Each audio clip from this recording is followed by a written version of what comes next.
Si tu es du genre à vouloir tout prévoir, tout contrôler, que tout soit toujours parfait et que tu as du mal à oublier tes soucis quotidiens au point d'avoir des difficultés à profiter des bons moments ou encore à t'endormir le soir, alors cette vidéo est faite pour toi. Voici 5 étapes pour apprendre petit à petit à lâcher prise et à retrouver un bon niveau de confiance, de sérénité et d'énergie dans ta vie.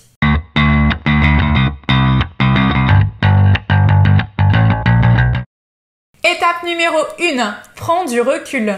Prendre sa vie en main ne veut pas forcément dire tenter de tout maîtriser. Il faut que tu fasses la distinction entre ce que tu peux effectivement contrôler ou influencer et ce qui n'est pas de ton ressort. Par exemple, tu as travaillé dur pour obtenir une promotion et ton patron semble enthousiaste à l'idée de te l'accorder, mais la bonne nouvelle tarde à tomber. Inutile de te ronger les sangs jusqu'à ce que tu l'obtiennes. Lâcher prise consiste à reconnaître que tu as fait tout ce que tu pouvais et que la situation ne t'appartient plus. Les cartes ne sont plus entre tes mains. Il ne te reste plus qu'à accepter l'incertitude qu'elle génère, car être pleinement acteur de sa vie, c'est cela. Savoir s'abandonner à la vie, avoir pleinement confiance en la vie. Lorsque tu réalises que tu ne peux contrôler ni les événements ni les autres et que tu peux seulement influencer ta façon de les percevoir, alors tu t'approches petit à petit du lâcher prise et tu te donnes une chance de vivre moins stressé, moins fatigué et plus heureux. Étape numéro 2. Fais la part des choses. À ce stade, tu te dis probablement que lâcher prise consiste à abandonner tes objectifs ou tes buts. Mais le lâcher prise est parfaitement compatible avec l'action, même si cela implique qu'elle soit différente ou différée. Je m'explique. Il t'est probablement déjà arrivé de rechercher un nom sans parvenir à le retrouver. On dirait même que plus tu essayes de le retrouver, moins tu t'en souviens.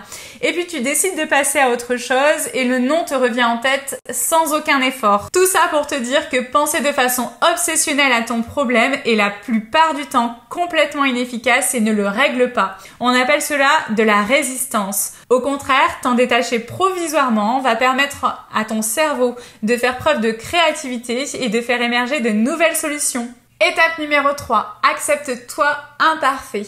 La troisième étape consiste à identifier tes peurs liées à l'absence de contrôle. Tu perds sûrement un temps fou à te demander si je fais ceci, qu'est-ce qui va se passer, qu'est-ce que les autres vont penser de moi, est-ce qu'ils vont moins m'aimer, au lieu de simplement agir dans le présent et d'être toi. Tu t'oublies en même temps que tu idéalises le regard des autres, sauf que non, tu n'es pas parfait et bonne nouvelle, les autres non plus. Sache faire preuve de plus d'indulgence et de tolérance envers toi-même et envers les autres et tu t'apercevras que tes rapports deviendront nettement plus paisibles et que les relations de confiance apportent beaucoup plus de calme et de réconfort. Étape numéro 4. Vis dans l'instant présent. Lâcher prise te permet de faire face aux petits tracas de la vie quotidienne de manière efficace. En étant pleinement ancré dans le présent, tu peux davantage accepter les événements dans leur intégralité et résoudre ce qui doit être résolu dans l'instant au lieu de ruminer sur le passé ou d'idéaliser un futur utopique. Cela te permet aussi de ne pas passer à côté des bons moments, même dans les situations les plus difficiles et de toujours garder un certain optimisme. N'hésite pas à consulter ma vidéo sur les 5 façons d'être positif au quotidien pour t'aider.